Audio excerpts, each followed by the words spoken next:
Good afternoon, everyone, and good morning to our presenters who are in Alberta. It's Denise Cole, and I'd like to say thank you for your patience. We're going to get the session started now in the essence of time. And welcome to Housing First in the Rural Context. That's a partnership webinar that we brought together through the Labrador Institute and the Newfoundland and Labrador Housing and Homelessness Network. I'm Denise Cole, the Labrador Housing Development Coordinator. And Morgan Mills is our technical assistant, who's online with us as well from the Labrador Institute. So we would like to say thank you to the Labrador Institute as well as to our two presenters, Dr. Jeanette Wagemaker-Schiff and Dr. Alina Turner, who have tuned in with us today. This should be an exciting afternoon of sharing. I just wanted to give a few little sort of housekeeping items, but also to certainly say thank you to the presenters. I met them originally in Vancouver at a National Housing Conference where they spoke to a rural panel there. And I was incredibly excited about trying to find ways to bring some of this sharing back to Labrador. So this is our first time trying this as a webinar format. It may have a few little hiccups, but hopefully we'll work through them. And certainly thank everybody for their patience in working through the sign-in process. Our flow for questions of how the presentations will go, we have a half hour for each presenter. And they may pause in between and ask if anyone wants to check in or some questions or how people are feeling. And Jeanette will be going first. And so she may ask for a couple of questions at the end of her session. But we will have a question period at the end of both presentations. So what I would like to ask you to do is to make sure that you have some paper and a pen and to jot down your questions in case we don't get them all in directly afterwards. So we'll move it to the question period at the end just to make sure that both presenters have the full amount of their time. You'll notice that your microphones are disabled, so either, I guess, Morgan, we could look at possibly enabling their microphones if they would like to ask a question at that time, or that just type them into the chat box and then we will be able to see them as the presenters will see those questions, but I'll also see them and help to facilitate that conversation. And I'll also sort of be a little bit of a timekeeper to make sure that we are wrapped up within the hour and a half. Just a reminder that resources and presentations will be sent to all of the participants post-webinar. The webinar right now is being recorded, so we are hopeful to be able to share that out to participants and potentially post it to the Newfoundland and Labrador Housing and Homelessness Network website. And I believe that is everything, so I will jump right into it. Our first session will be from Dr. Jeanette Wagemaker-Schiff, who's an associate professor in the Faculty of Social Work at the University of Calgary. She has been involved in research on program outcomes with service delivery models for persons with mental illnesses and homeless people for over 30 years. Jeanette has been to Labrador and she has been engaged in homelessness research here in Labrador as well, and certainly gives us a familiarity on some of the rural issues that we encounter. So with that, I say welcome to you, Jeanette, and the floor is yours. Thank you so much, Denise. I hope that everybody can hear me. There is, if you notice on the left-hand side of your screen under participants, there are little check boxes, and there's one over on the far right-hand side that where you can check if you want to respond to a poll.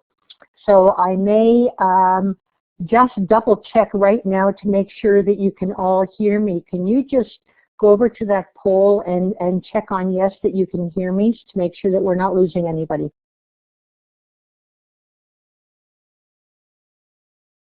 Okay, I can see the checks coming up. That's wonderful, thank you.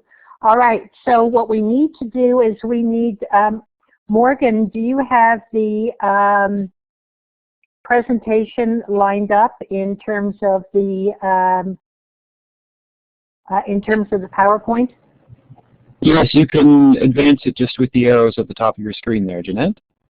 The arrows at the top of my screen. Wait a minute. My screen's not showing arrows. Oh, wait a minute, it is. Here it is. Okay. So what we're going to do very briefly, and I hope I don't talk too quickly, is to look at, come on, arrow, keep moving. Nope. Okay, so I've got the first,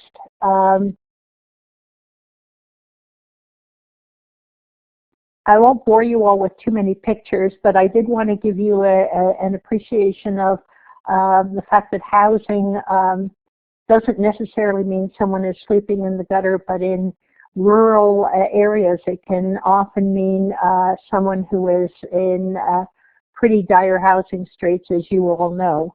Move the right-hand volume slider above the chat window. The right-hand volume slider above the chat window.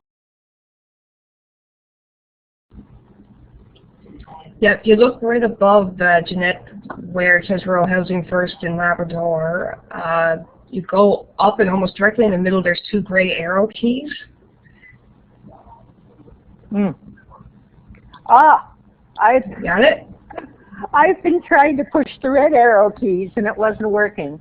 Okay, so we're talking about people who are not only absolutely without housing, but we're also talking about people who are insecurely housed or housed in housing that's really not fit for human habitation.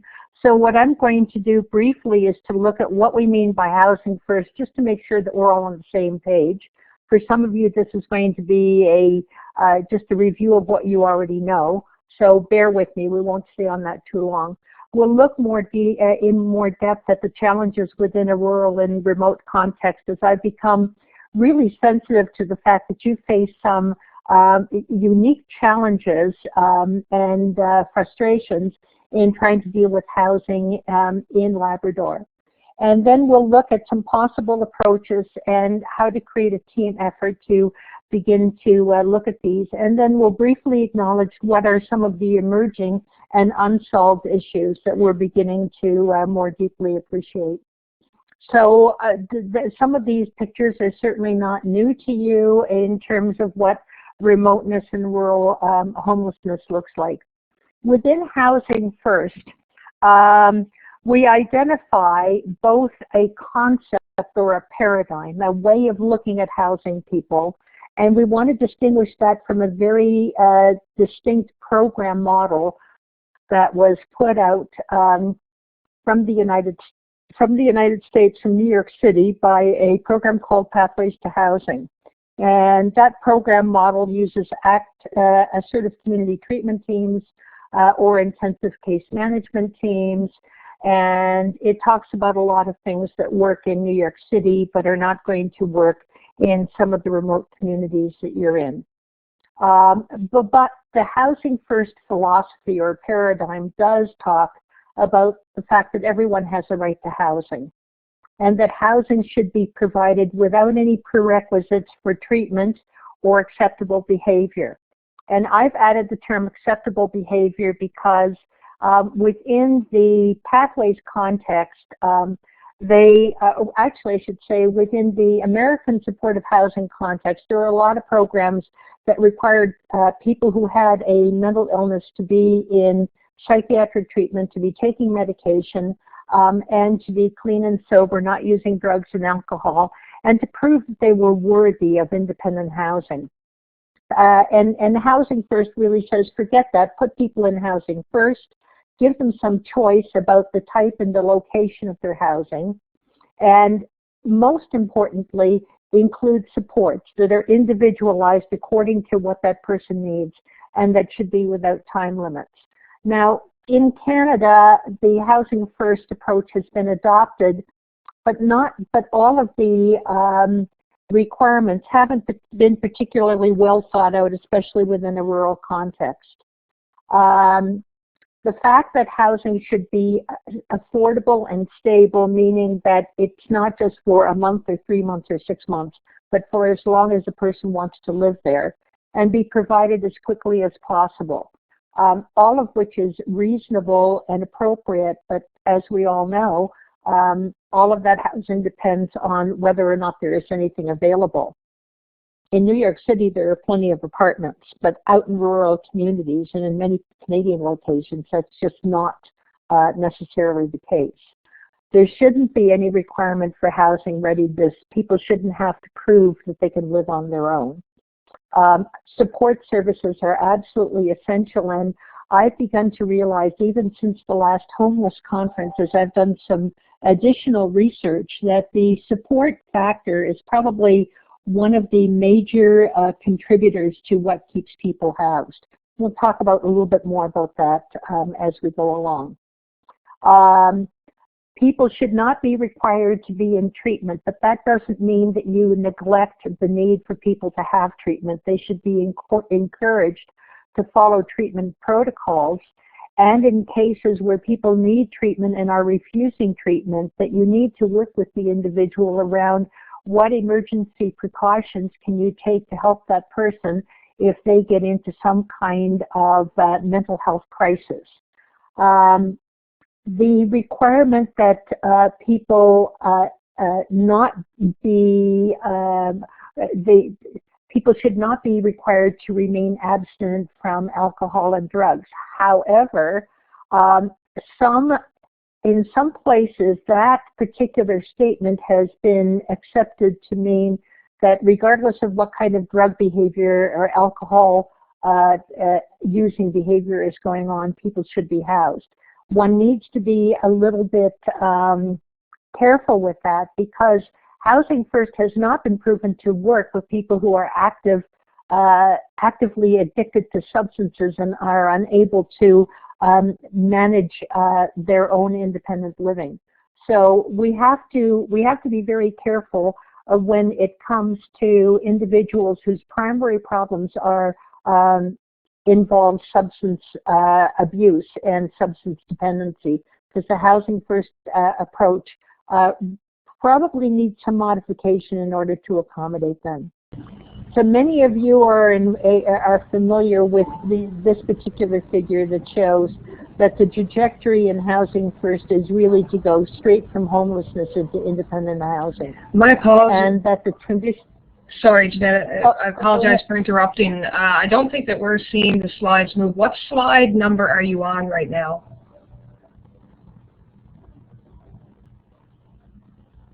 Okay, Denise, you move the slides. I'm on slide 8, and as I move to the next slide, I'll just say next slide. Okay? Absolutely, that sounds great. So it's next slide now. Okay?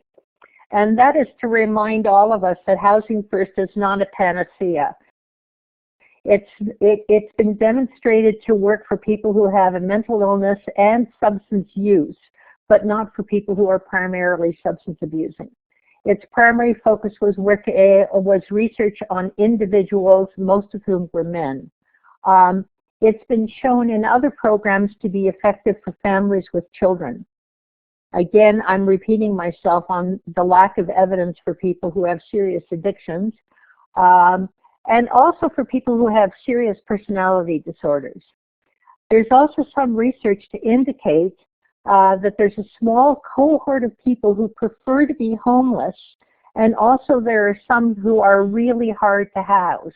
And so there's actually some mixed messages about, do we have a small group of people who are absolutely homeless and prefer to be living on the street? Probably. Have we identified who they are? Not so sure. Let's go to the next slide. And there are several important components that we need in order to get people stably housed, and you're familiar with these. They need rental subsidies so that they're paying no more than a third of their income, and that becomes really important in a rural context when the cost of food and other commodities becomes much higher than it is elsewhere. So you might locally have to think of what that means within an individual budget.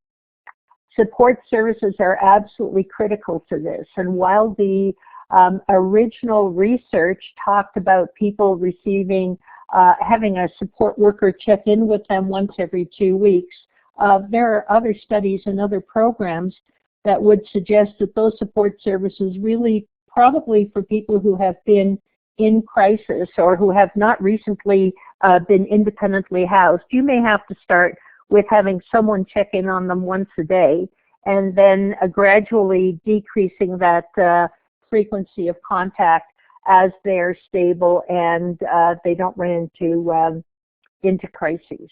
The other thing that gets very little attention and yet increasingly I feel is at least 50% of the equation is the relationship with landlords. Landlords who are understanding, sympathetic, and willing to work with the people who are recently housed and with their support workers really are a critical component to helping someone to stay stably housed. Landlords who are perhaps trigger happy and willing to move someone out because they can either get a higher rental or because they see that a tenant may be a problem, really can make a major difference in how quickly someone may lose housing. And as you all know, every time someone gets evicted or loses housing, there is a huge amount of extra work that goes into having to find new housing and then getting that person stabilized again. Next slide. Okay, so what are some of the challenges, as you well know? So this is kind of putting us all on the same page in terms of saying the first challenge is the lack of housing. There's just not enough affordable housing out there. There's a lack of formal support systems. You can't not just pick up the phone or go down the street or drive your car and go get a team together. So you really are a lot more on your own in terms of having to find and provide the resources. And you have fewer supports in your local communities and even at a distance. But the support at a distance may be support for you as you are trying to deal with difficult situations, but it's certainly often not going to be available right on the ground. The problems are intensified when you're dealing with clients who are in need of treatment and who often need to go to larger communities to get that treatment. But then they have no adequate housing to come home to.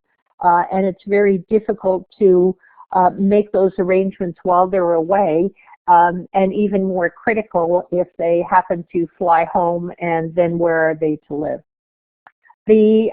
Some of the other issues that come up, and Dr. Lena Turner and I, in doing our work on rural homelessness last year, became quite aware of some of the issues involved in living in rural communities, part of which involves the lack of privacy because everybody knows your business. And along with that is that it becomes difficult to find landlords who have not blacklisted or have a negative opinion of some people who are homeless and now need to be rehoused.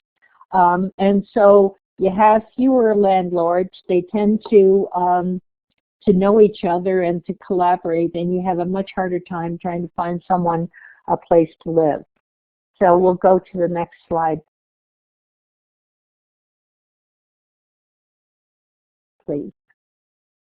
So I just put a couple of rural-urban comparisons here in terms of in the rural areas there are fewer houses, fewer apartments, and people are housed wherever you can find a place. I mean, you don't have much choice. So when people talk about housing first and the fact that there's choice, well, you know, even for someone who's not homeless, finding a place to live may be what's available and not a matter of having a whole lot of selection to go with.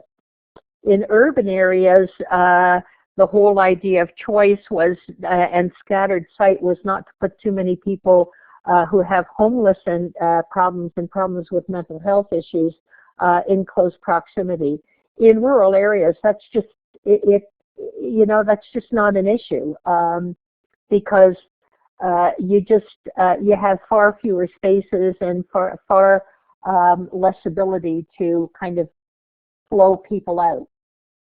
In rural areas, another example is that women who are fleeing domestic violence, whether they're fleeing on their own or with their children, have far fewer options in terms of domestic violence shelters. And even those shelters most often have very short time limits on how long an individual can stay. In urban areas, there may be more time-limited programs, but many of these domestic violence shelters that do not follow housing first principles and require sobriety, et cetera, those programs are more readily available to women and often have a longer-term component. So in rural areas, your resources are much fewer and far between. So what do you do then to deal with the components of housing first as best you can when you're placed in rural environments? The first thing that I want to look at with that is housing supports, and that is that if you have, and I know you do in Labrador, have housing support workers in many of the communities. So some communities share housing support workers, but your housing support worker really becomes your case manager, who has to do like a comprehensive assessment and assurance of services delivery in order to find out what people need. Now, what does that mean in terms of specific supports for each person and for each family? It's going to mean determining the extent to which they already have or need a refresher on effective and efficient ways of managing a household. Whether they're able to do appropriate budgeting, whether they're able to do appropriate buying of and groceries, preparing of food. And I want to stop here for a minute and give you a really precious example from a small rural community, not in Labrador, but I think that it may resonate with some of you. And this is a case manager who had to house a family of 7.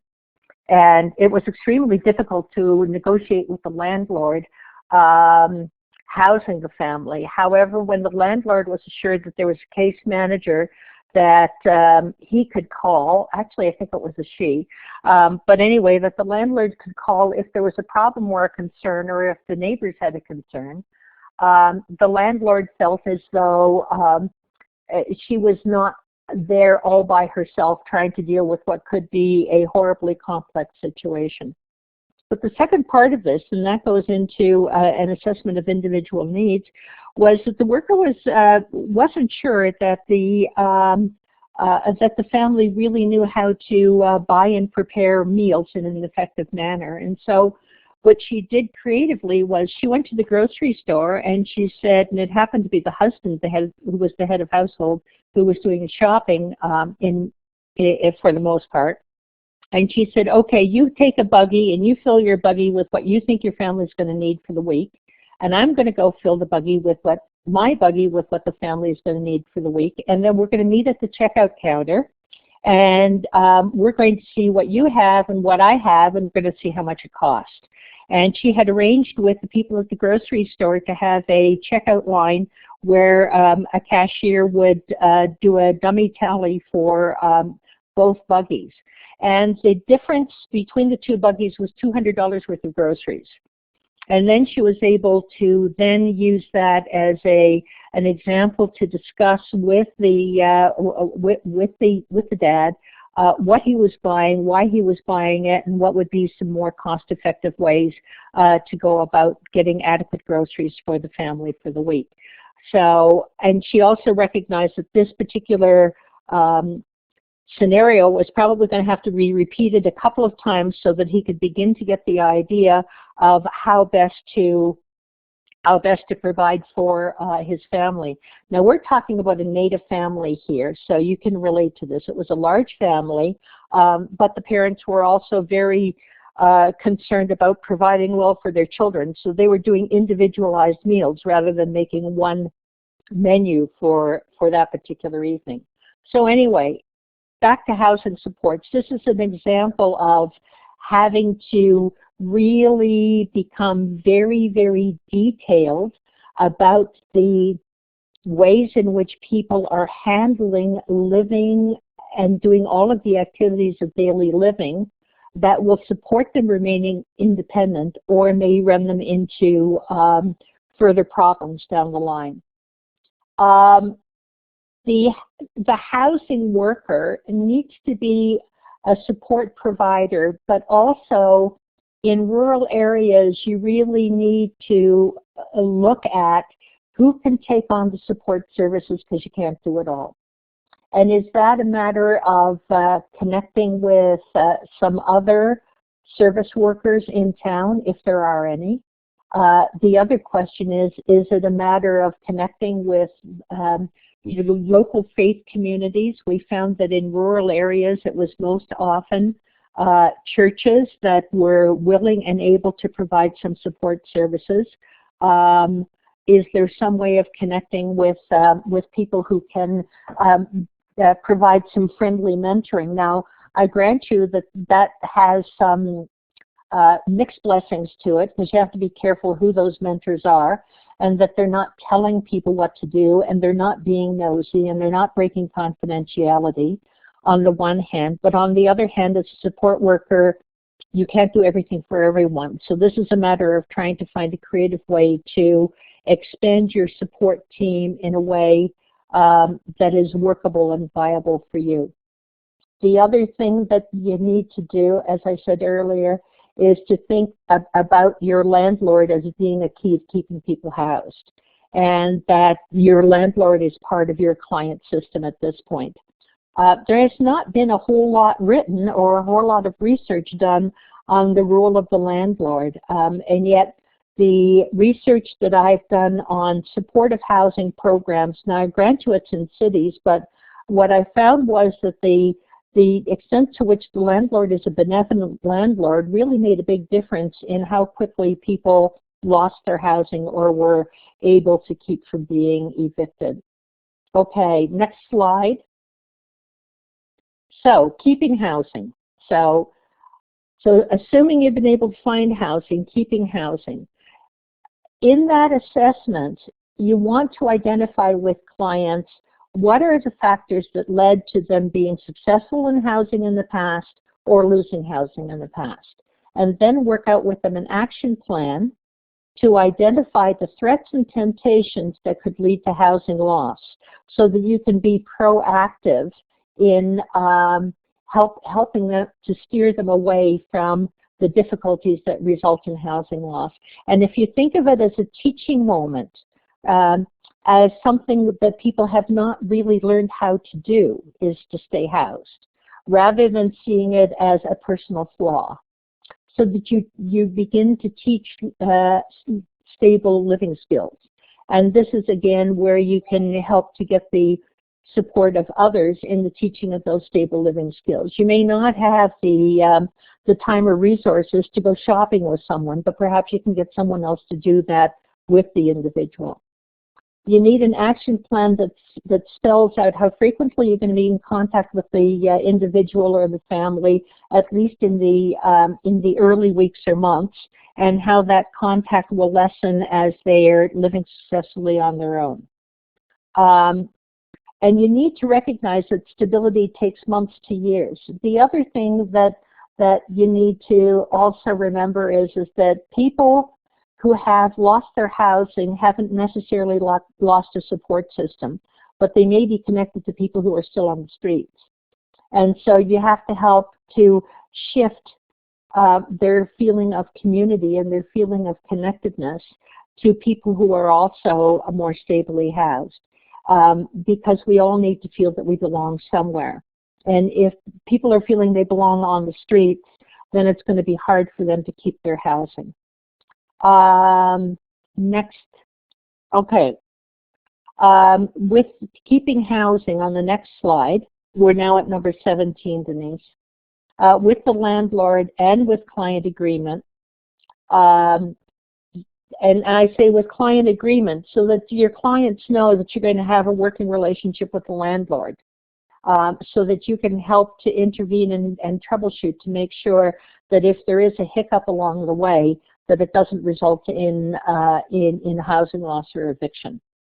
That you're contacted if the landlord has an issue. There's a regular check-in to make sure that there's no escalation of issues. And check in with the landlord, but make sure you also keep your fingers on the pulse in terms of the neighborhood, because sometimes it's the neighbors who can push the warning buttons that don't need to be pushed. And if necessary, arrange a lease agreement with the landlord and the client that allows the landlord to limit the number of overnight guests, or for how long an overnight guest move in with your client. And I say this because we know from other areas that one of the reasons that people get evicted is because they have their street buddies move in, and all of a sudden a unit that was intended to be for one person has 4 or 5 people staying there on a regular basis. And so what do you do with the issue of unwanted guests? Well, if they're not part of the lease, and if the landlord can make sure that they are removed from the premises without endangering the tenancy of your individual client, then this is an important component of keeping someone housed. Okay. You need to develop support through cooperative agreements. As housing workers, you can't do it all on your own. And I know you have very few people to count on, but you do have to develop this a team orientation. You have fewer resources, but you can also know each other better and know how you can rely on each other. And it's a give and take. So you do in one situation and somebody else does in another situation. You may have to leave some of your turf issues or personal issues about it's not in my job, or it's not in, or it is in somebody else's job. You may have to try to leave those to the side or not get too hung up on those, because otherwise your clients are going to slip right through the cracks. And the minute someone loses housing, you've got 5 times more work than if they're still with a roof over their heads. So the ongoing challenges are, first, of course, to find housing. The next is to keep housing. And finally, to keep positive landlord relationships, because even if your client moves on to somewhere else, if you still have a positive landlord, you're going to be able to put somebody else into that housing unit. So what are the tenancy issues? Okay. And these are things that you have to think about, but you don't necessarily have the same answer in each situation. Who holds the lease? Usually it's going to be your client holding the lease, okay? I don't think that you work for organizations that, for the most part, have the capacity to be the lease holder. But that also means that tenant compliance with the lease is going to be, for the most part, put on the landlord, and that's why you need to be able to provide the supports for the landlord itself. You need to have some eviction prevention protocols, and you need to have them in place both for yourself and to have them very carefully laid out with your clients, okay? And you also have to have, at the end of the day, a kind of a tough love that says there's a limit to tolerance of unacceptable behavior, so that people know that they cannot behave in unacceptable ways and keep their tenancy. The Housing First research suggests that not all persons can be successfully housed the first time. However, I've done some research with some programs that are keeping their people housed successfully, almost all of their people housed successfully the first time. And a lot of the critical elements seem to relate to providing the housing support, getting people connected into communities so they feel a sense of belonging within their own house and within their own neighborhood, or within an intentional community of like-minded people, wherever it is that people feel connected. There's a small minority that will continue to fail at keeping their housing. Identifying who they are is, at this point, more art than science. And so you have to have a balance between not giving up too quickly and not holding on too long. Identifying those who are at high risk for continual housing loss may mean identifying if there's some alternative way to keep them safe, even if they can't live successfully independently, because these individuals consume an enormous amount of financial resources. Next slide, we're on 22. Okay. I'm going to skip this slide because I'm not so sure how much it matters, but we're on to slide 23, and I promise that this is the second to the last slide. And so some of the emerging issues that we face are, what are the most effective ways of adapting housing first approaches in smaller and more rural communities? And some, I would suggest, involve community coalitions of providers, networks of supports, and that's both provider networks and client networks, so that people feel and stay connected and that the support doesn't all rest on one individual. Important landlord relationships. Affordable housing, which to some degree is outside the control of all of us, but we need to continue to push for that. And the length of support, and that is, we don't know how long an individual needs housing. I know that HPS at this point is suggesting that people need to move on to independence within a year or a year and a half, but you know what? That information is not supported by any of the literature because we just don't know how long people need support. It's individualized, and some people are going to need supports for an indefinite period of time. So we can't get too hung up on trying to make people independent too quickly, because what may happen is they may not be ready for it. And finally, some overarching questions. Should housing agencies include wraparound services? In other words, should you have agencies that have housing and also have the wraparound services in place, or should the agencies providing housing support seek partnership with housing providers? Okay, in other words, and that is assuming that there are some organizations that may be able to become the housing providers and then network out to get the support services. And in very small communities, it may be that that's not really an either or. It may be it all gets wrapped up in one because of the limited resources involved. So that's what I have to say. And I'm just wondering for if note, there for are the any questions, you can write them in the chat room, or you can, there's a talk function when you look at the left-hand side of your screen. If you want to use your microphone, then certainly that's another way to contribute questions.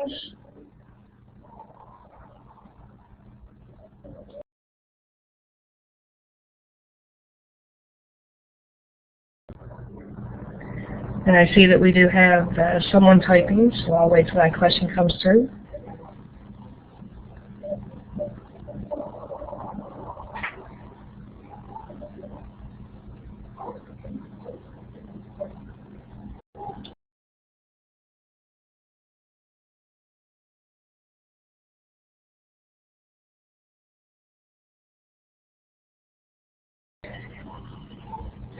Okay, we have a question there in our chat box there, Jeanette, from Kelly Gowdy, that says, I was interested to hear that Housing First doesn't apply to folks with addictions issues.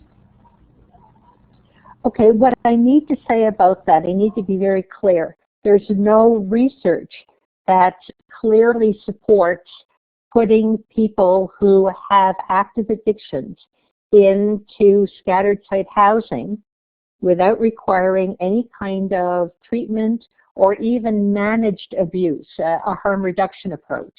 So what we find is that most people who are actively addicted continue their addictions. They're unable to take care of themselves and take care of their the basics of keeping their household afloat. They very quickly spend all of their money on booze and drugs, and then don't have enough money left over to pay the rent. So what I'm saying is there's no research that shows that people who are actively addicted can be put into a Housing First program with supports and make that work. I hope that now that's not to say that people who have addiction issues can't be put into Housing First, but they're probably going to require a different level of support and involvement than most models call for. So is that helpful, Kelly? Okay.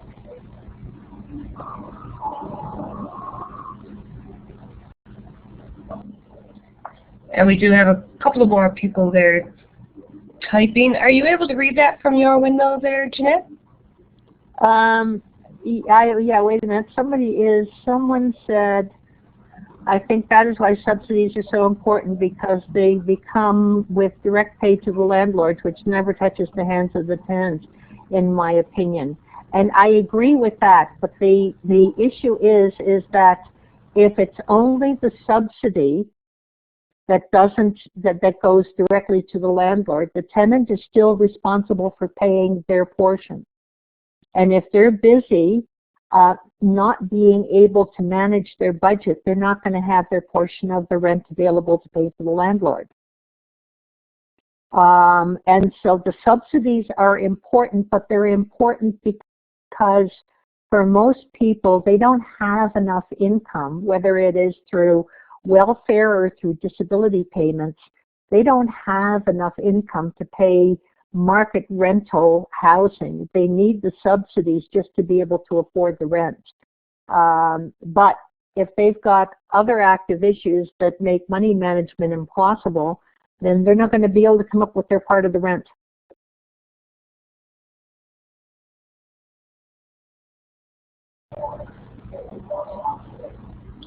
That's a good point for sure.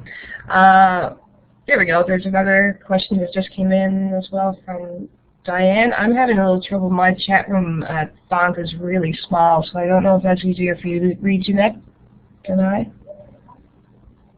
I'm sorry, what I missed. So I was busy reading the next question from Diane. Oh yeah, no, go ahead. If you can just read that out, because I don't know what's going on with my font screen, but the text is incredibly small, so it's really hard for me to read. Okay. So Diane, I mean, I love it. You walked right into one of my favorite themes, which is, you know, so what kind of upgrading of skills is available for the workers? And quite frankly, I think that this has been a very neglected area, that workers aren't provided with sufficient basic training and information, and B, with ongoing supports and teachable moments for the workers, plus support for what they're trying to do. I just wrote a book on working with homeless and vulnerable people that you might want to get a copy of, because it really does try to lay out at least soup to nuts what workers need to know. But the reality is that beyond the soup to nuts, you still need to be connected. Now, I understand that the housing support workers in Labrador have a Facebook page or some kind of online support system set up. And I really encourage you to use that. I think that that's absolutely dynamite.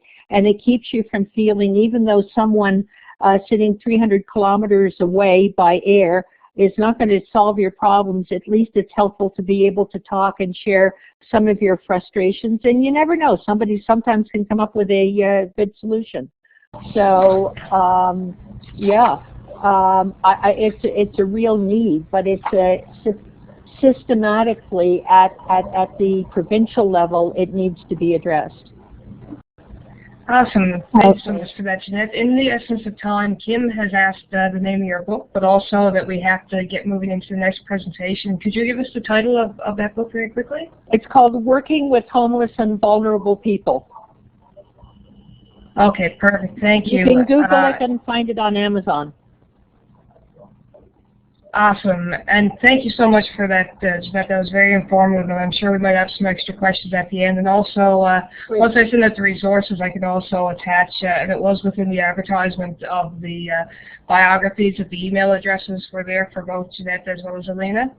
And Alina, thank you so much for your patience over on the other end, and as well thank you, Jeanette, for that session. We'll move into our next one, and we'll also hopefully have some time at the end for a couple of questions as well. Now, Dr. Alina Turner comes to us as well. She's in Alberta. She was the Vice President of Strategy at the Calgary Homelessness Foundation, the organization that's leading the implementation of Calgary's 10-year plan to end homelessness, and she was with them until 2013 when she left to pursue consulting in the nonprofit sector. Alina founded Turner Research and Strategy Incorporated in 2013, which is a consulting company that provides research and strategy development support to advance social change. Alina's work has extended into many rural communities in Canada as well, and we're very fortunate to have her on board. And with that, I will pass the floor over to you. And Alina, in essence of the slide issue, that I'll click the slides for you as well, so just let me know as you need those changed. Thanks.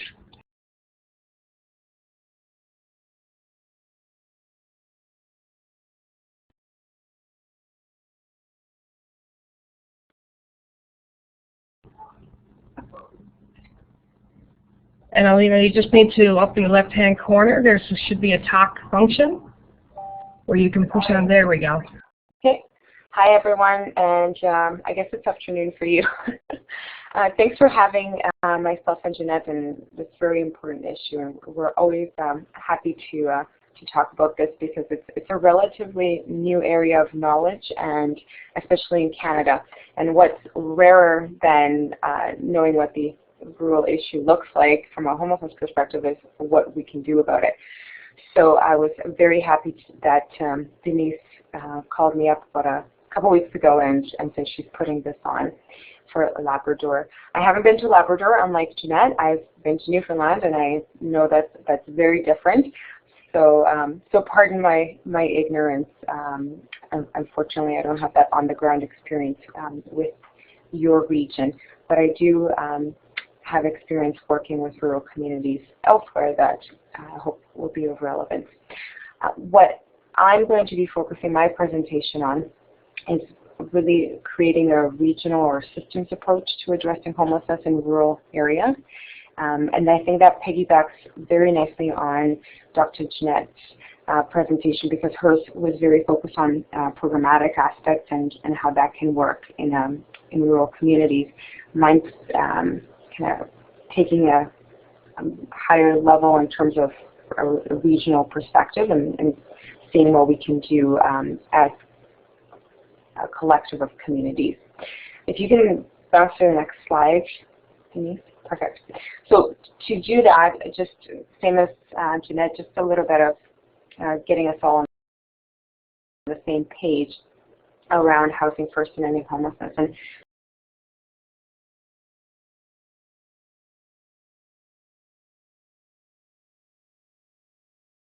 can you guys still hear me? Yep, we can. It's a little bit broken there, but hopefully okay. It'll clear up. Okay. All right. Sorry, there was just a weird internet connection issue. Anyways, so just to get us all caught up on common notions before I dive into my presentation, I want to make a distinction about Housing First as a program intervention and Housing First as a broad approach or philosophy in the ending homelessness movement. And Jeanette already did a fantastic job explaining the key components of a programmatic approach that's commonly referred to as Housing First and often associated with pathways to housing, etc. What communities have done in across Canada and the U.S., however, is ramped that up to a system planning level. And what I mean by that is that they created coordinated approaches that take on a Housing First philosophy or the basic principles of Housing First and apply it across program types. So it's not just one program, it's a collective of programs that are working together towards common objectives. And so my presentation is going to really focus on this notion and how that can apply to rural communities, and then how in turn that can help us integrate at a regional level as well. Okay, next slide please. Okay, I'm not going to belabor the rural and remote realities. You guys know these very well. Obviously, the things that jump out for me is that it's really tough to build this comprehensive, coordinated response when, you know, some communities don't even have emergency shelter services available. There's a lack of provincial or territorial response in place, and there's often a lack of dedicated rural funding. So majority of the money that comes into communities to deal with homelessness is biased towards urban centers, often, you know, ignoring the fact that the issue is present in rural communities as well. So that's a big problem, because, you know, how are you going to create something from nothing? And where funding is available, it's often not enough to meet the cost of running relatively expensive programs. And Housing First is again a relatively expensive intervention, especially in communities where you might only have 2 or 3 people in some cases that would be even eligible for that type of high-intensity intervention. So there's a bit of a mismatch in the public policy discourse and the funding priorities that come with Housing First money and the rural realities that you guys are dealing with. So again, I won't belabor this because you live it, but I did want to put it out there that I get it. So I'll hopefully address some of these challenges in the proposed ways we can address them in this presentation. Next slide, please. Okay, so just for you guys that haven't been as familiar with system planning and ending homelessness, system planning is just essentially you know, trying to create a regional system for serving those who are homeless or at imminent risk. It doesn't have to be regional, right? It can just be local. But what we're talking about here is how do we create that across a region so that we can share resources more effectively and work together as a collective across local communities. And hopefully that can bypass some of the resource challenges we have, while recognizing that migration happens anyways. So we're often serving the same population.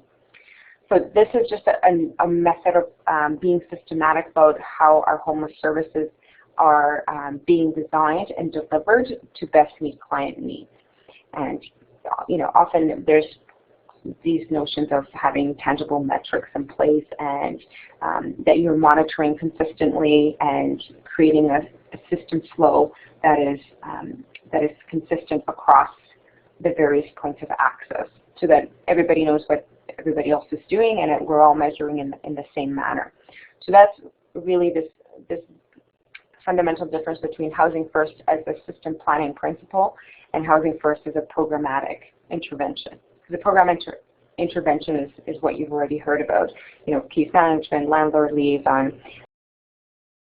access to housing subsidies, etc. But how do you ramp that up across a community of care, recognizing that there's a role for every program type out there? So if you flip to the next slide as well.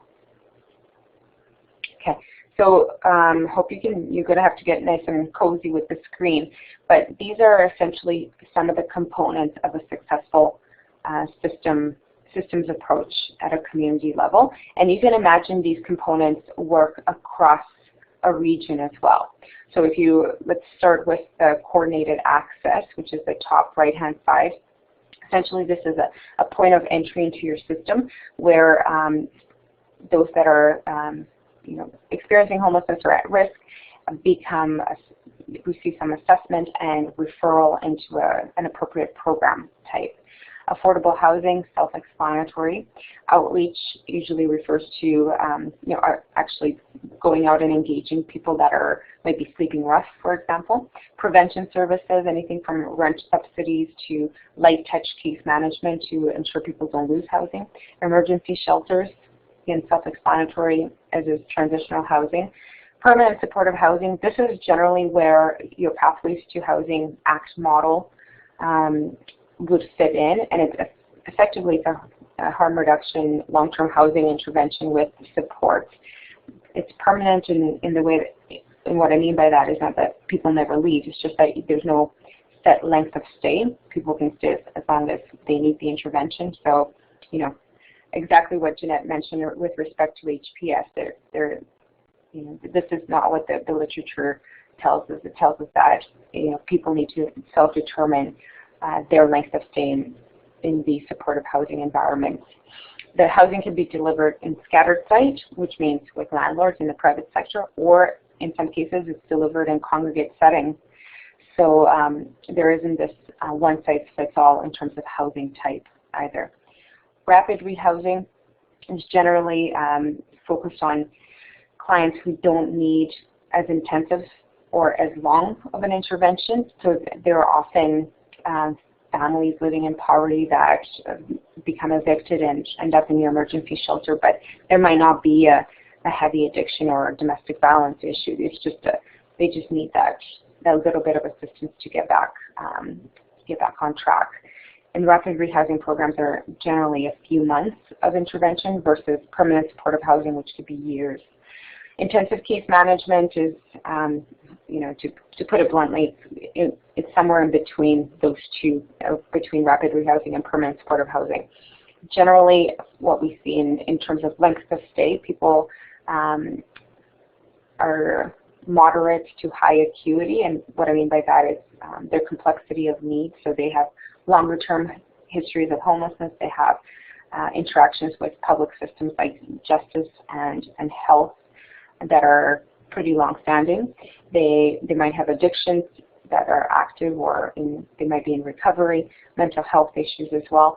So the intervention could be pretty high intensity, and it can last anywhere from 1 year to 2 years on average. Now I say average because there are cases where people need that support longer term. And then, the reason these things are all in a circle is because there isn't necessarily this stepped approach, which again Jeanette mentioned before, this traditional, you need to go from outreach to emergency shelter to transitional to rapid rehousing to permanent support. No, that's not the case. The point is that we assess the person or the family and then refer them into the right intervention at the right time. Now, they might come back to you 2 years later and might need a completely different intervention because circumstances have changed, and that's fine. And a systems approach is exactly that, your ability to coordinate these various program types or interventions into a consistent approach at a community level. And then from a rural perspective, can we apply this notion of system planning at a regional level, which means can we perhaps deliver permanent supportive housing as a collective of communities? Because it doesn't make sense for only one of us or for all of us to have permanent supportive housing programs that are, serving 2 people each. Is there a way to share some of those resources and centralize some functions in one community perhaps, and then provide case management through outreach perhaps? And that's really where some of the best practice literature for rural homelessness and system planning approaches and housing first is showing some promising evidence, is that it's really a matter of us getting down and applying this concept at a local level, but then at a regional level as well. And I'll get more into that as we go through this. But I just wanted to give you this overview of what system planning is, because this is the foundation of a lot of the communities in Canada, US, Europe, and their approach to addressing homelessness. And what you see here is that housing first is really those basic principles that people have the right to housing, and they don't need to prove that they're worthy of housing by not having an addiction or participating in a faith program or anything like that. It's just this notion that they have the right to get the right service at the right time and the right housing at the right time. And it's up to us to create an efficient systems approach to deliver that. And that's our job as a nonprofit sector and our allied public systems such as justice, health, addictions treatment. All these pieces need to come together in a consistent manner. So with that foundation, we can get into the rural pieces as well in more depth. So next slide, please.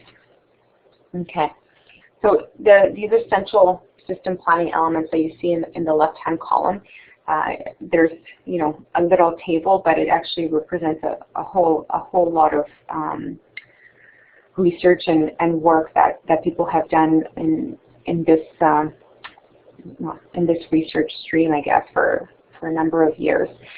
Essential system planning elements include having planning and strategy development that happens at a local and regional level. You need organizational infrastructure, so somebody that actually keeps all the balls in the air.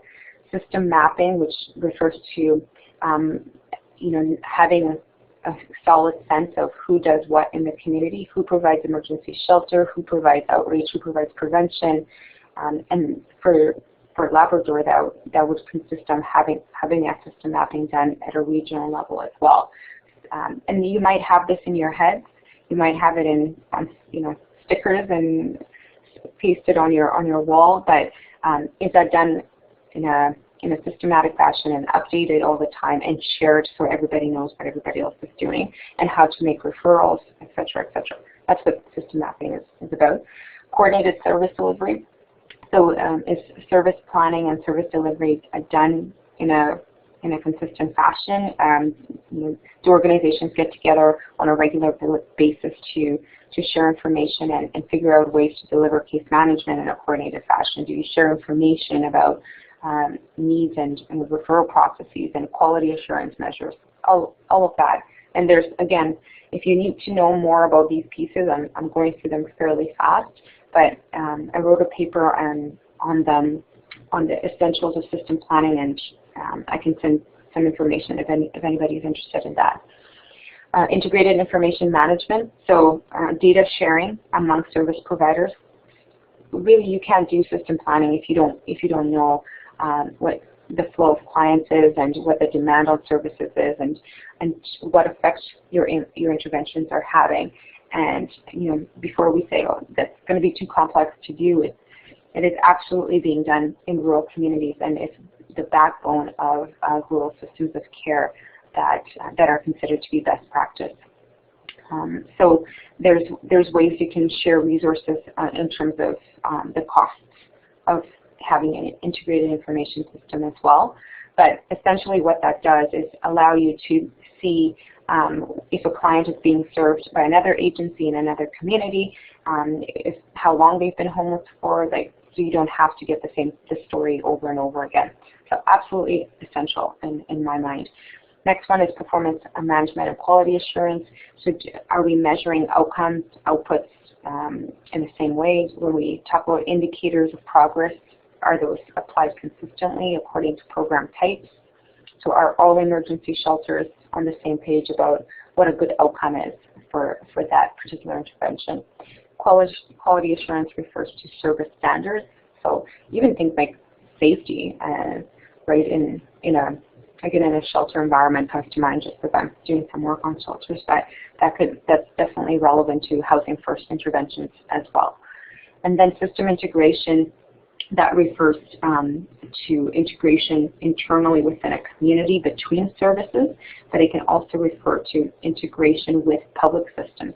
So what is the discharge planning protocol for prisons, for example, or jails into the homeless serving system? Are those being talked about? Are those being coordinated? And effectively, are we doing any mitigation of discharging into homelessness as a sector, and with our public system partners, because they definitely have a role in that. And then the last aspect of systems integration is what are we doing as a region to connect the dots between our local communities, recognizing that there is movement happening across the region consistently. And I don't want us to just think about rural communities integrating, but how are we integrating with our urban partners? Because a lot of migration happens between larger centers and rural communities because of a number of reasons that Jeanette mentioned as well, but access to treatment services, to health services as well, and education, employment, all of that. But migration is often circulatory, and people come back to their communities, or it's not a one-way street. So what are we doing to ensure our homeless serving systems are connected and are planning for that migration? So that's the basis of the integration conversation I wanted to introduce in this discussion as well, because there's ways of doing all of these very well. There's ways of doing internal integration, external integration, and regional integration well in rural communities. Okay, next slide. Okay, so some considerations given all that, keeping in mind this notion of regionalization. So one example that Jeanette documented very well in our paper on rural homelessness last year was the Vermont model of the ACT team. So, and she's already mentioned that what that essentially consists of. What they did there is they took a kind of a classic Pathways to Housing program that usually just operates in one area, in one city, and they, for lack of better words, disaggregated it for a number of rural sites.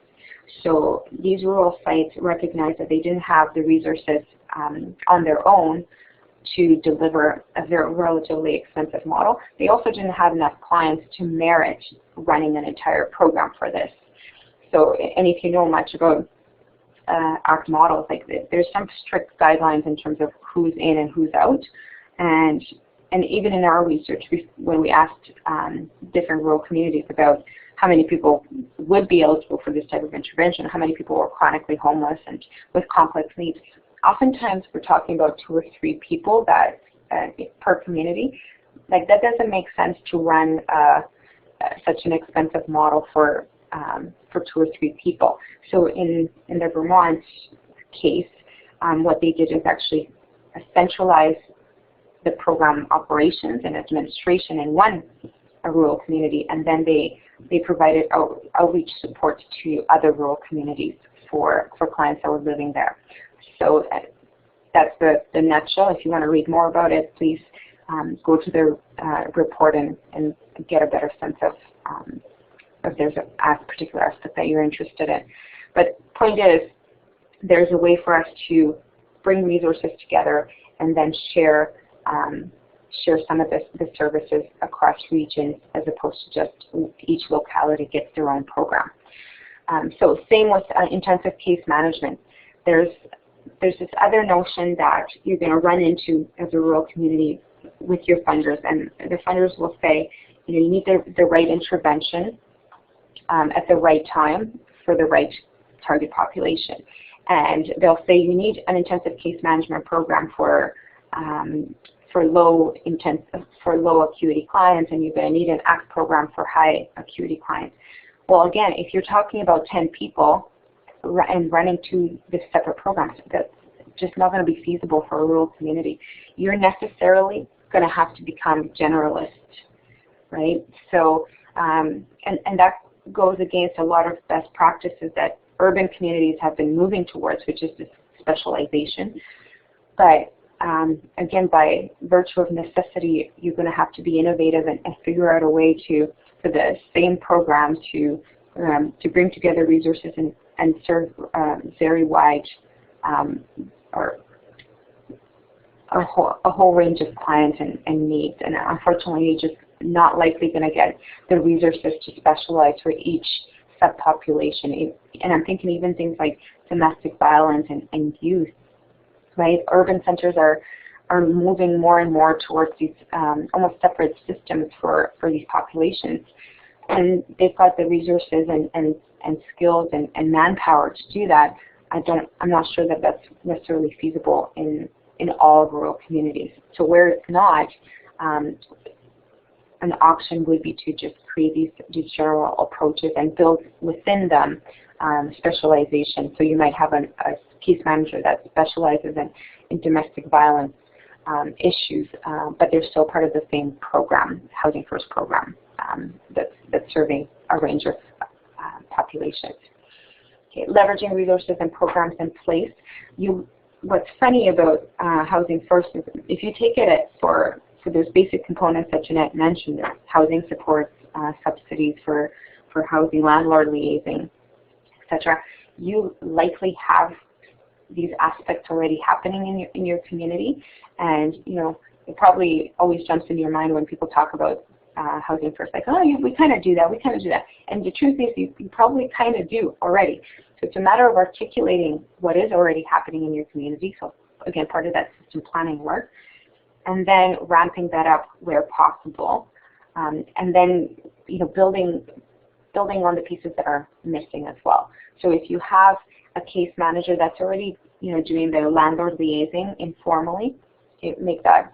Is there a way to formalize that? Is there a way for that case manager to get access to provincial rental subsidies so they can do a better job in their placement work?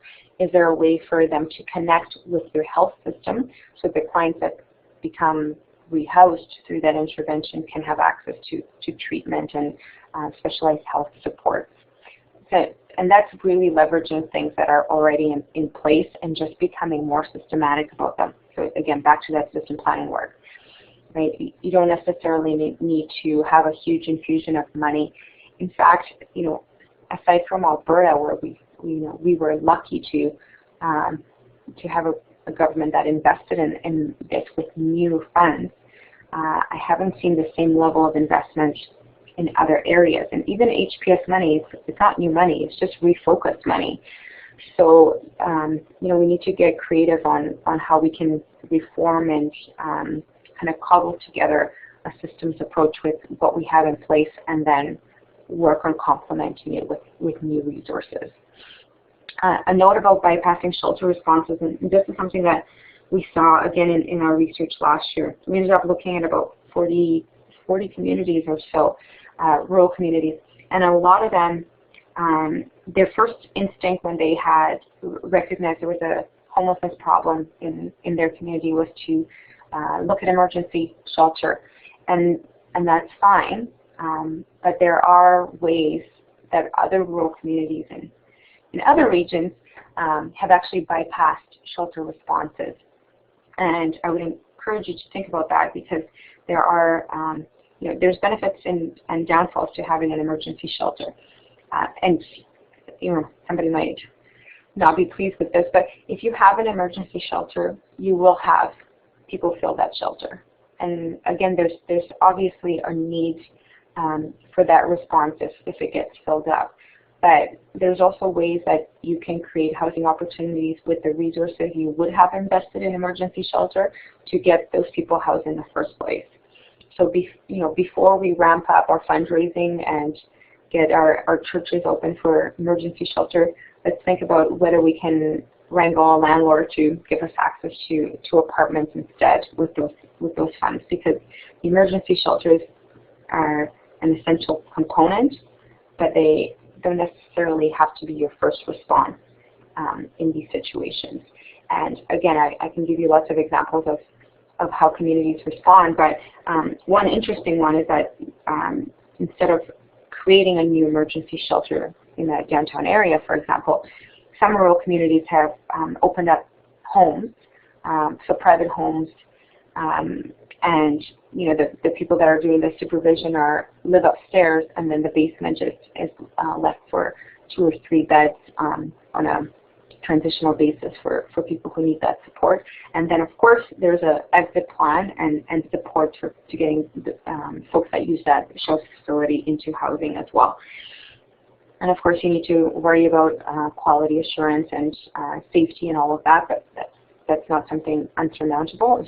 It's again a different way of thinking about delivering emergency shelter in small communities.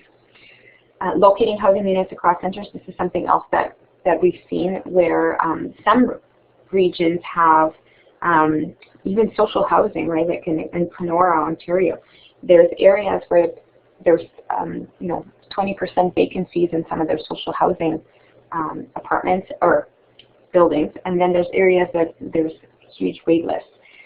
Now, it's not fair to move everybody who needs social housing in areas that they don't want to be, but that is actually an option if they're okay with that, and if you can work with them to get access to employment, recreation, education opportunities in those areas as well. So essentially, again, taking a regional systems perspective on the issue, and then creating a systems approach of getting people what they need, hopefully in the area they want to be in. If that's not possible, it is what it is. You need to go back to the other options to increase stock locally, but that regional response is absolutely an option that we've seen work in Ontario as well as in a BC community as well. And telehealth, I know that, and Jeanette will be quick to tell you this as well, that there's challenges in providing telehealth in some of the remote communities, but where it is an option, especially for ACT responses, where that health component is really key, and you might not be able to get the specialists out on site.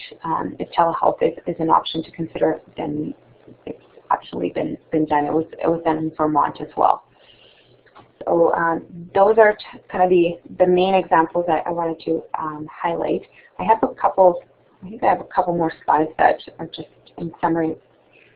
Okay, so here's just some questions for you to consider when you do think about building a regional response.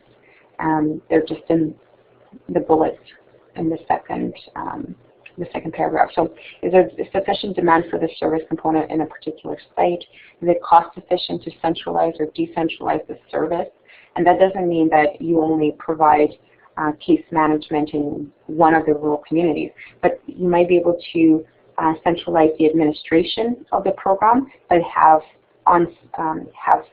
case managers in each local community present as well, or deliver services on an outreach basis in a decentralized type of model. And again, this is something I saw done in Wellington, where Wellington County, where there was one central site for the program operations, but then case managers would drive out to various rural communities to work with clients on site.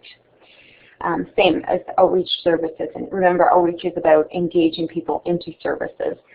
Generally, outreach services are something you see in urban centers where there's high numbers of those sleeping refs, but in rural communities, we know that homelessness is much more hidden. So outreach services necessarily have to adapt to that reality, and might need to figure out ways of reaching into rural communities, and particularly those hidden homeless populations. And how do you do that? Perhaps it's working through your food banks, for example, or your local churches. So outreach, again, looks different as well. Which services are best centralized in the urban center? So again, big question here, do rural communities need every program type in each locality? Or are there things that just make sense to deliver in an urban center, and we have to accept that migration is a reality and work with that? And again, a regional response would account for this reality, right? So instead of belaboring what we have and don't have, let's get together and figure out, who's doing what and what makes sense to be delivered in each of our communities. And that necessarily includes your urban center partners. And urban center doesn't mean St. John's, right? It can mean a community that just happens to attract more migration for various reasons. Maybe there's a treatment center there, maybe there's medical services available, or university, right, etc. So again, coming together on a consistent basis to do that system planning work as a region, I think it's pretty essential. And some regions, such as Utah, for example, they made a decision that we will only have emergency shelters in urban centers, and in rural centers we will have hotel vouchers to serve that function. A, because we just don't have enough demand to create standalone emergency shelter service, and B, because we can be much more responsive with these hotel vouchers on seasonal fluctuations in need, etc. So that's how, that's an example of how you would do planning for that particular intervention, but it's different for each program type. And okay, obviously there's sufficient capacity resources to deliver services locally. If there's not, do you create that capacity, or do you rely on your partners in the region to deliver that for you until you can get the local capacity in place? So it's a way of kind of mitigating what communities have and don't have at a particular time. Next slide. Okay, and this is just a summary saying that each system component will need to be adapted for with that regional perspective in mind. So rent supports, right, if those are delivered provincially and that makes sense, great, versus disaggregating them and giving each community a pool of rent support dollars. That's an option. Prevention, right, same thing. Does it make sense to deliver that at a local level? I would say so. But then you do your planning as a region to keep track of what the needs patterns are, etc. And all the way down, I talked at length about housing first and emergency shelter, but transitional housing, affordable housing, those affordable housing, I would argue that you need that in every rural community to some extent. But permanent supportive housing, which is that more intensive congregate living for high acuity clients, might not make sense to deliver those units in each community. You might want to work with the market landlords to house those clients unless they want to relocate into a larger center. And then from a regional coordination perspective, if Labrador communities want to take on more of a leadership, and I would love to see this happen somewhere in Canada, but is there a way for you guys to come together on a consistent basis to do coordinated system planning and integration work, to coordinate funding and even funding asks as a region? I'm guessing you probably do that to some extent. Regional HMIS is your information system, homeless management information system operations. Again, cost sharing that, but also sharing the data is essential. Research and homeless counts. Everybody's talking about the HPS homeless counts coming up. As a region, this is a great opportunity for you guys to coordinate the counts and ensure that you're sharing resources and materials in a consistent fashion and sharing the results of that. Training and capacity building, this is what this seminar is all about. And then quality assurance and performance management, so tracking progress as a region as opposed to just one locality at a time. I think that's my last slide. Do I have another? Okay. Okay, so if you do go this route with from a regional integration perspective, there are best practices for you to keep in mind that I thought I'd just give you a glimpse of. So as a region, you'd be looking at common policies and protocols, shared information, coordinated service delivery and training, having appointed staff whose job it is to actually facilitate this regional integration work. It just can't be off of somebody's, the back of their inbox. It has to be a key piece of their work. Is what I've seen also done in other communities is creating an interagency coordinating body, so a formalized body that actually oversees regional coordination work. If there's a way to have, and this is not necessarily right away, but over time, creating a centralized authority for, and soft A authority, right, just for system planning and system coordination activities, so somebody that just oversees how you guys work as a region. Co-locating mainstream services within homeless serving agencies and programs. So, addictions recovery programs, for example, how do they fit into the homeless serving system?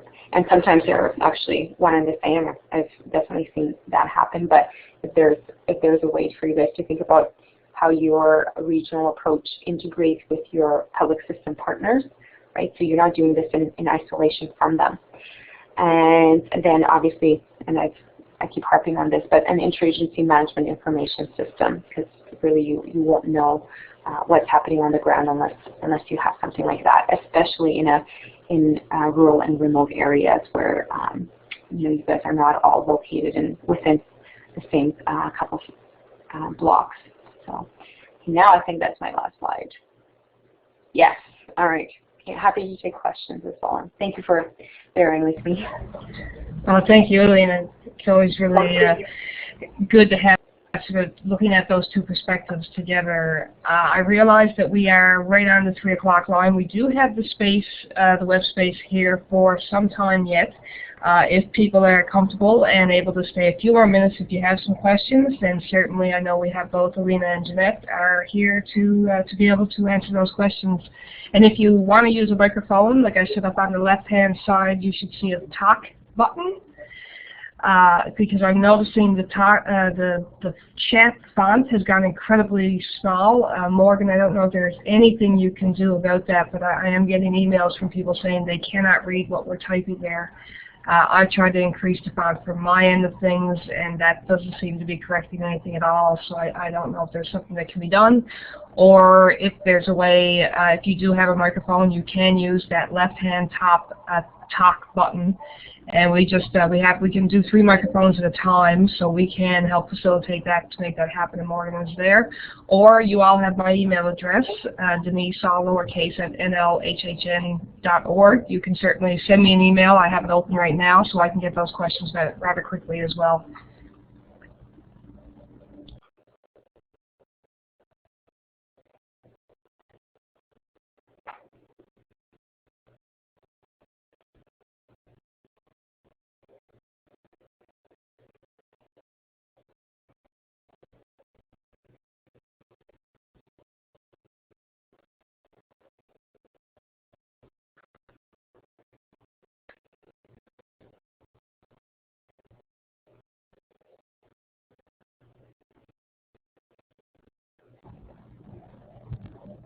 Okay, so we're seeing that the font size can't be adjusted, but I am still able to read it. And notice that we do have someone typing in a question. And while she's typing that in, I guess I'll take the opportunity to say thank you very much to both presenters for giving your time and also, you know, looking at things from our rural perspective. I know certainly a lot of this resonates with me as a development coordinator in the region. And you're right, there are a lot of things that we're limited in the rural scope of being able to coordinate services. It's something that we're doing all the time because we have to. Sometimes it's not always supported within the urban centers that because they have a different set of support services that can work. And I do see we have a question, so it's from Peggy Slip. Are Housing First programs in the rest of Canada usually private enterprises? And whichever one of you would like to answer that. Oh, definitely not. Yeah, I don't.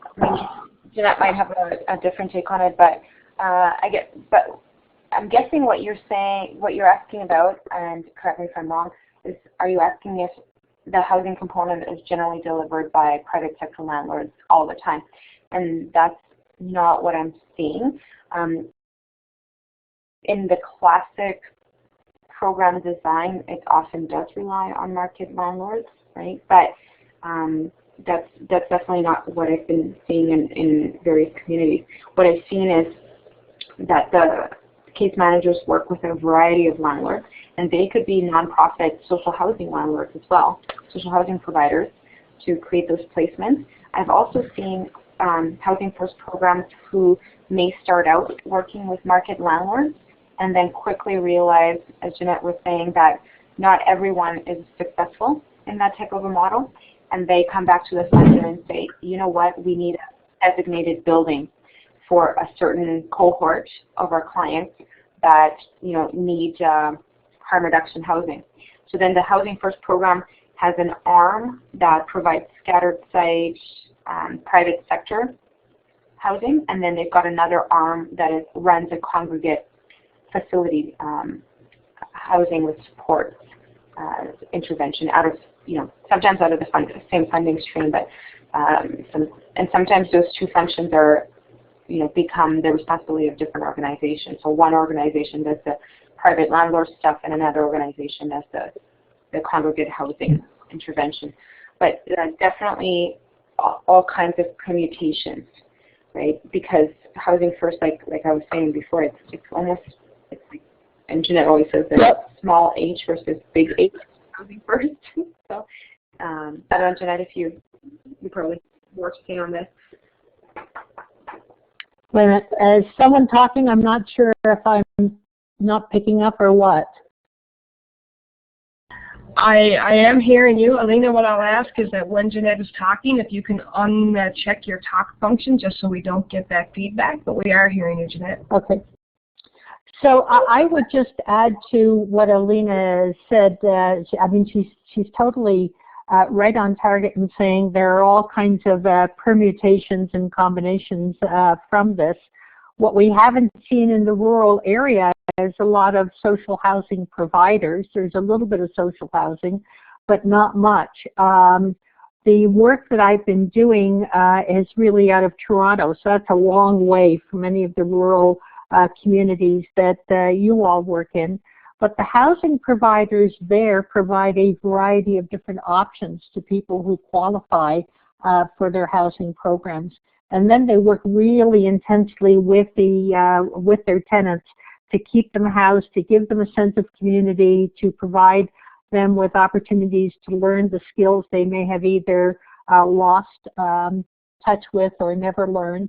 So it's a whole bunch of different things. My focus on the landlord is that whether the landlord is a private landlord or a social housing provider, we really have to start thinking more carefully about what those relationships need to be all about and how best to preserve them, because they are the critical link in keeping people housed. They're not the only link, but they've been overlooked and underappreciated in terms of their importance.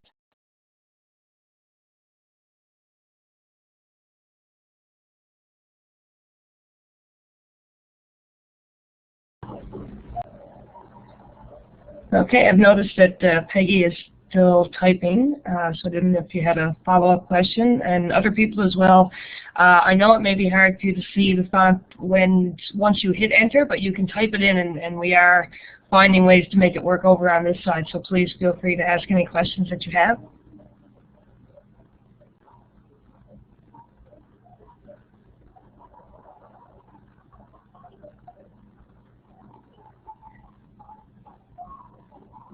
I guess one of the things, and while I'm waiting, so I notice that there isn't anyone typing right now, but perhaps as a way to wrap it up or give people some time to think of other questions. One of the things I guess we've been seeing throughout the province with Newfoundland and Labrador is that there is a big shift into looking at all funding proposals around whether they're operational or capital, that they need to be housing first projects. Which can be a little challenging, obviously, when, like I said, we don't have a lot of these other spectrums of housing options to look at. So if we're a group that's already doing, whether it's supported housing or transition housing, any sort of suggestions on how you do that transition over? Like if you're in a zero tolerance model, for example, and now you have to move into a harm reduction model, and so that means staff retraining or whatever that needs to look like. Any examples or thoughts on how that works when we do have the limited resources in a smaller community? I really want to speak to that, if I may, because I think that one of the big mistakes that we can make is in doing a knee-jerk reaction to HPS demanding that we follow a model that hasn't been proven to work for everybody. And at some point, if there's no pushback, then there will be a continuing demand for housing providers to do things that they intuitively know don't work for everybody. That being said, one of the things that housing providers can do is to determine the degree to which they are following a housing first philosophy, and then to be able to carefully document those cases where a housing first model per se is inappropriate for that particular client population. And I'll give you an example of that right in your own backyard, and that comes from the housing program that the Mokani Council of Women set up. And they are running a wonderful housing program for high needs women who have had a whole lot of multiple problems to deal with. And their housing program is No, they do not tolerate any substance use on premises, and they have a whole lot of very good reasons why. However, they do not discharge a woman from the program because she uses. They just say you can't come into the building when you're intoxicated, sleep it off, and then come back to your apartment, which I think is a really nice, accepting way of recognizing that some women are not ready for total sobriety, but continue to need the intensive supportive program that is offered. And I think that I'm sorry if I'm beginning to sound like I'm standing on a soapbox, but I really think that HPS needs to realize that Housing First is not a panacea, it's not a one-size-fits-all, and they're going to have to be adaptations, and there are some populations for whom it is not appropriate. And I look to the Mukami program as exactly one of those prize examples of where it needs adaptation because otherwise it's not appropriate. Okay, that's all I have to say.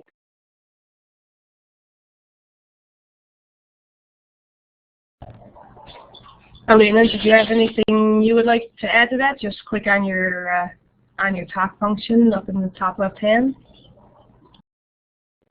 All right. Can you hear me? Yes. We could hear you. Just click on that button again. All right. I think we're good now. Yeah, no, I mean, I'm going to be like a broken record like Jeanette too. Jeanette's right, though. This infatuation with Housing First is, in a way, it kind of it puts aside the interventions that have been proven effective and exist in community already. So, you know, I wouldn't be so quick to just jump on only one program type for all populations. Jeanette's 100% right about that. In terms of, you know, sobriety and harm reduction, I think why there's been this trend towards Housing First is because there was a pretty big lack of harm reduction housing in some communities. So there was a bit of a kind of backlash against abstinence-based programs. But that doesn't mean that abstinence-based programs don't work. They are actually pretty essential in recovery. So, you know, obviously what you need to ensure is that your community has a range of options available, and recognize that addictions, recovery, and homelessness are interrelated issues, but but the interventions that are needed are not necessarily the same. Right? So if your goal is addiction recovery, and if the client's goal is to maintain sobriety, then there oftentimes that means a clean place, a sober place to live is essential to that, and you know, a Housing First congregate living environment that follows harm reduction principles, or you know, essentially wet housing, it might not be the best placement for them. However, both are important options to have in the community, and it's a matter of client choice and client need in terms of where they need to be.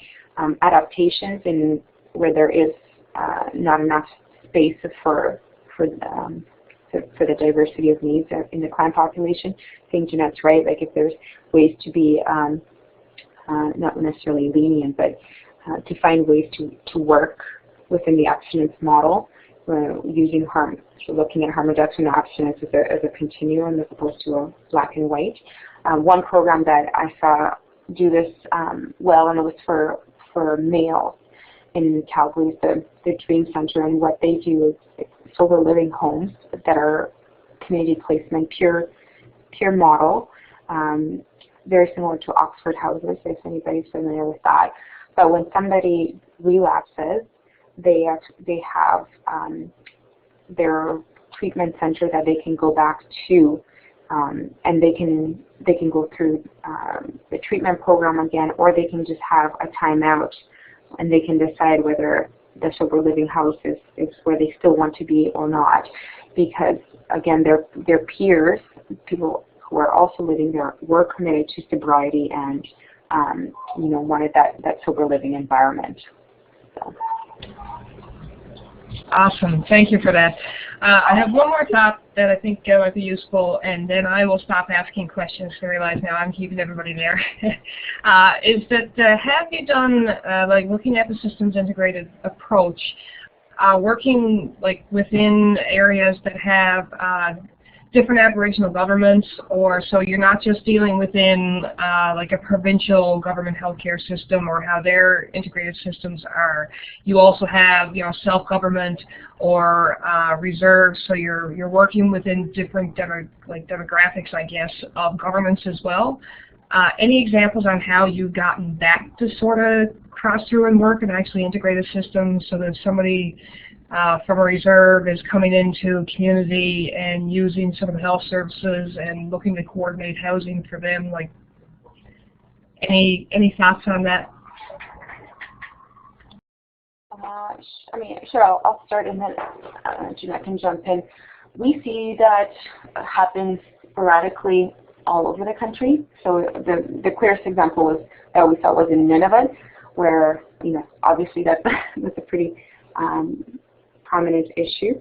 But it's, I mean, even in Calgary, where you have a major center, we're neighbored by so many reserves where that obviously is, you know, front and center.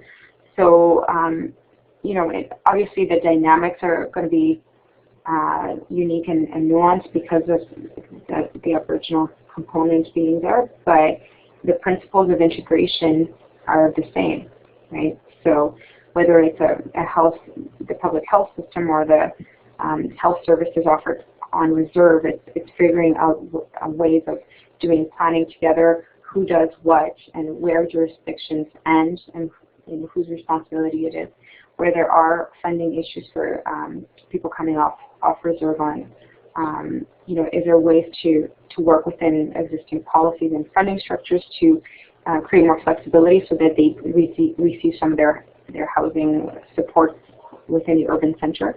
And then alternatively, the other thing I've seen done is recognizing that there is migration off reserve happening, and thus documenting the numbers and the needs, etc., and then taking that either back to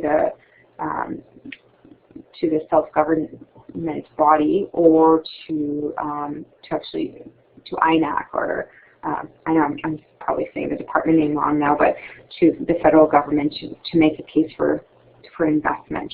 But, you know, have I seen that done successfully? Asking for more money from the federal government, not so much. But I have seen kind of moderate integration happen at the staffing level. So where staff on reserve work with programs in the urban center or other or non-Indigenous communities to coordinate services and funding for a particular client. I've seen that happen actually like pretty consistently in good housing first programs.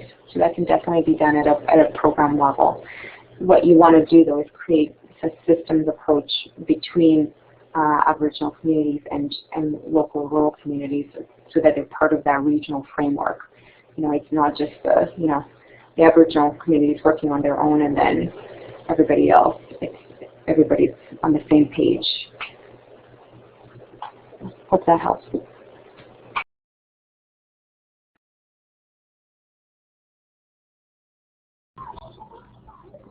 Yes, it definitely does. Jeanette, I didn't know if you wanted to add anything to that before we wrap up today.